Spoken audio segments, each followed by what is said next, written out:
Hello friends, आज मैं आपके साथ इकोनॉमिक्स का एक और टॉपिक लेके आया हूँ और टॉपिक का नाम है scope of international economics. International economics का स्कोप क्या है, इसका दायरा क्या है, इसमें क्या क्या चीज़ें आ जाती हैं, वो डिस्कस करेंगे। लॉन्ग क्वेश्चन के हिसाब से मैंने अटैम्प्ट किया और जिस हिसाब से मैंने अटैम्प्ट किया उसी हिसाब से आप करेंगे तो आपके अच्छे मार्क्स आएंगे।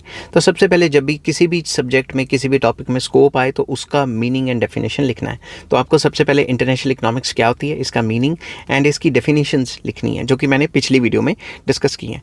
अगर आप ये वीडियो AI वॉइस में सुन रहे हैं, जो कि YouTube खुद ब खुद करता रहता है, मैंने ऑप्शंस ऑफ कर दिए फिर भी होता रहता है, तो आप क्या कर सकते हैं, आप इसको वीडियो की सेटिंग्स में जाके मेरी ओरिजिनल वॉइस चेंज कर सकते हैं। ठीक है, तो चलिए शुरू करते हैं विदाउट वेस्टिंग एनी टाइम। और शुरू करने से पहले बता दूं कि इस चैप्टर के सारे लिंक्स आपको इस वीडियो के डिस्क्रिप्शन में मिल जाएंगे। Scope of international economics can be explained with the help of following points. तो पहला पॉइंट आ जाता है इंटरनेशनल ट्रेड। इंटरनेशनल ट्रेड तो काफ़ी इंपॉर्टेंट पार्ट हो गया ना इंटरनेशनल इकोनॉमिक्स का।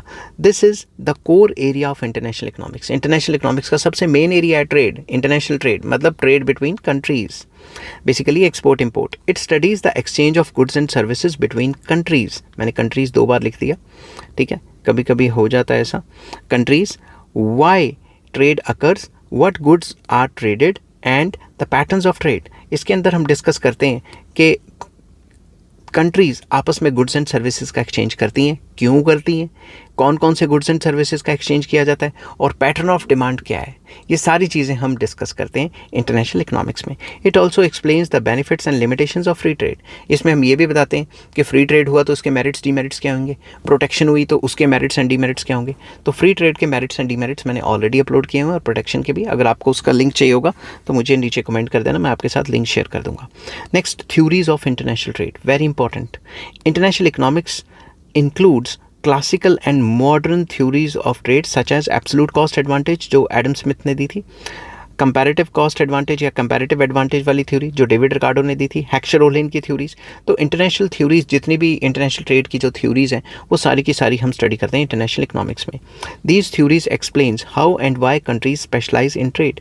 ये थ्योरी हमें बताती हैं कि ये थ्योरी हमें ये बताती हैं कि क्यों ट्रेड होता है, किस तरीके से होता है और क्यों कंट्रीज़ कुछ गुड्स में स्पेशलाइज होती हैं एक्सपोर्ट करने में और कुछ गुड्स उनको इंपोर्ट करने पड़ते हैं, और इन थ्योरीज़ की pros and cons, merits and demerits क्या हैं, ये भी हम डिटेल में डिस्कस करते हैं। ये सारी थ्योरीज मैंने ऑलरेडी अपलोड किए हुए हैं, अगर आपको चाहिए कमेंट कर देना, मैं आपके साथ लिंक शेयर कर दूंगा।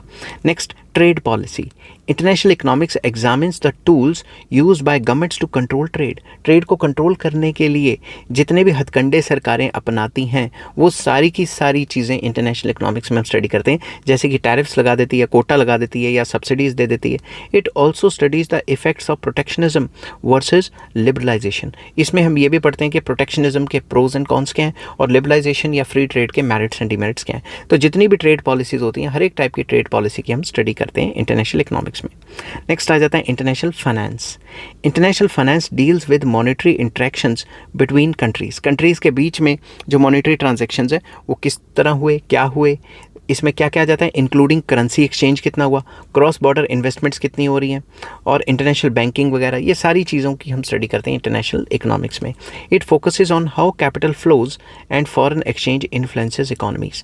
ये स्टडी करता है कि किस तरीके से कैपिटल फ्लो करता है एक कंट्री से दूसरे कंट्री में और फॉरेन एक्सचेंज के रेट के चेंज होने से इकोनॉमीज़ में किस तरीके से, कंट्रीज़ में किस तरीके से असर पड़ता है। ठीक है, नेक्स्ट चीज़ जो हम स्टडी करते हैं दैट इज़ इसके अंदर इंटरनेशनल इकोनॉमिक्स के अंदर foreign exchange markets, very important.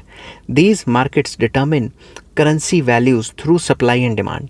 तो डिमांड एंड सप्लाई की वजह से जो भी करेंसी की वैल्यू तय की जाती है, जो कि हम एक्सचेंज रेट के चैप्टर में हम ऑलरेडी कवर कर चुके हैं, अगर आपको वो चाहिए तो बता देना। तो डिमांड और सप्लाई की वजह से या किसी और वजह से जब भी कोई कंट्री की करेंसी की वैल्यू सेट की जाती है, उसका जो एक्सचेंज रेट तय किया जाता है, वो भी हम इंटरनेशनल इकोनॉमिक्स में पढ़ते हैं। इस टॉपिक में क्या क्या कवर करते हैं हम, एक्सचेंज रेट्स क्या होते हैं, कितने टाइप के होते हैं, fix exchange rate, floating exchange rate, manage exchange rate, forex trading क्या होती है एंड स्पेकुलेशन एंड आर्बिट्राज क्या होता है, ये सारी चीज़ें हम डिस्कस करते हैं इंटरनेशनल इकोनॉमिक्स में। उसके बाद exchange rate determination, very important. This includes the study of how exchange rates are set by various models. किस तरीके से, किस मॉडल के थ्रू एक्सचेंज रेट सेट किया जाता है, जैसे कि परचेजिंग पावर पैरिटी मॉडल है जो हमने अपलोड किया हुआ है, इंटरेस्ट रेट मॉडल है और बैलेंस ऑफ पेमेंट अप्रोच है। ये सारी की सारी चीज़ों को हमने ऑलरेडी अपलोड किया हुआ। और जो परचेजिंग पावर पैरिटी मॉडल है या फिर बैलेंस ऑफ पेमेंट जो अप्रोच मॉडल है, ये किस तरीके से एक्सचेंज रेट को तय करता है, किस तरीके से एक्सचेंज रेट को डिटर्मिन किया जाता है, इनके मॉडल्स की भी स्टडी हम करते हैं इंटरनेशनल इकोनॉमिक्स में। नेक्स्ट बैलेंस ऑफ पेमेंट्स की स्टडी करते हैं, जिसको BOP कहा जाता है। Balance of payment is a record of all economic transactions between a country and the rest of the world. एक कंट्री का रेस्ट ऑफ द वर्ल्ड के साथ जितना भी इकोनॉमिक ट्रांजेक्शंस है उसकी स्टडी करते हैं हम इंटरनेशनल इकोनॉमिक्स में। It has 2 components. Balance of payment के 2 मेन कंपोनेंट है, current account and capital account. तो बैलेंस ऑफ पेमेंट के चैप्टर भी मैंने ऑलरेडी फुल चैप्टर अपलोड किया हुआ है, अगर आपको उसका लिंक चाहिए होगा तो नीचे मुझे कमेंट कर देना। नेक्स्ट इंटरनेशनल इकोनॉमिक ऑर्गेनाइजेशंस की स्टडी करते हैं। International economics studies the role of global institutions, जैसे WTO क्या है, किस तरीके से उसका रोल है, क्या इम्पैक्ट करता है वो इंटरनेशनल ट्रेड के अंदर। IMF और वर्ल्ड बैंक क्या है, किस तरीके से वो इंटरनेशनल इकोनॉमिक्स को कंट्रोल करते हैं, वर्ल्ड इकोनॉमी को कंट्रोल करते हैं। These organisations regulate and promote the global economic cooperation. तो ये किस तरीके से ग्लोबल कॉपरेशन को प्रमोट करते हैं, ये सारी की सारी चीज़ें हम डिस्कस करते हैं। मेरे मुंह से प्रमोट निकल गया, प्रोमोट होता है, तो अब इसके पीछे मतलब मेरे को कमेंट में मत बोलना, ठीक है। नेक्स्ट आ जाता है economic interactions, very important. This refers to the countries forming alliances to reduce the trade barriers। तो कंट्रीज़ आपस में ट्रेड जो अलाइंसेस बना देती हैं ताकि जो ट्रेड बैरियर्स हैं वो कम कर सकें, आपस में फ्री ट्रेड कर सकें। तो इसके अंदर हम फ्री ट्रेड एरियाज़ डिस्कस करते हैं या कस्टम यूनियंस डिस्कस करते हैं, इकोनॉमिक यूनियंस जैसे यूरोपियन यूनियन वगैरह, ये चीज़ डिस्कस करते हैं। तो ये सारी की सारी चीज़ें हम इंटरनेशनल इकोनॉमिक्स में डिस्कस करते हैं कि इकोनॉमीज़ आपस में मिल के कैसे एसोसिएशंस या यूनियंस बना लेती हैं आपस में फ्री ट्रेड करने के लिए। तो इसके ऊपर मैं अलग से इंटरनेशनल इकोनॉमिक्स की जो प्लेलिस्ट बना रहा हूँ उसमें custom union, free trade areas, ये सारा कुछ डिस्कस करूँगा, ठीक है। नेक्स्ट आ जाता है globalisation and interdependence, very important. International economics analyses the increasing interdependence of the nations due to cross border trade, technological connectivity, shared financial systems etcetera. तो इंटरनेशनल इकोनॉमिक्स में हम ये भी एनालाइज करते हैं कि किस तरीके से कंट्रीज़ आपस में एक दूसरे के ऊपर काफ़ी ज़्यादा डिपेंडेंट होती जा रही हैं due to trade, technological connectivity की वजह से या फिर जो फाइनेंशियल सिस्टम है उसकी वजह से। It studies both the opportunities and risks of globalisation. तो ग्लोबलाइजेशन की अपॉर्चुनिटीज़ क्या हैं, इसके प्रोज क्या हैं और कॉन्स क्या हैं, ये सारी चीज़ें हम डिस्कस करते हैं। नेक्स्ट आ जाता है international capital flows. This includes the movement of capital across countries through FDI, portfolio investment, sovereign wealth bonds या फंड्स एटसेट्रा एटसेट्रा। तो इंटरनेशनल कैपिटल मूवमेंट, एक कंट्री से दूसरे कंट्री में पैसा कैसे जाता है, फॉरेन डायरेक्ट इन्वेस्टमेंट के तौर पे या पोर्टफोलियो इन्वेस्टमेंट के तौर पे या सॉवरन वेल्थ फंड्स के तौर पे, किस तरीके से एक कंट्री से दूसरे कंट्री पैसा मूव होता है। It explores how capital mobility impacts economies and financial studies. तो ये भी हमें बताता है कि किस तरीके से जो कैपिटल मोबिलिटी है ये इम्पैक्ट करती है इकोनॉमीज़ को, और जो कैपिटल की मूवमेंट एक कंट्री से दूसरे कंट्री है ये जितनी अच्छी होगी, मोबिलिटी हाई होगी, किस तरीके से इकोनॉमीज़ जो है इससे जो है फ़ायदा कमाएंगी या उनको नुकसान होगा, किस तरीके से उनके ऊपर असर पड़ेगा। नेक्स्ट आ जाता है ट्रेड एंड इकोनॉमिक डेवलपमेंट।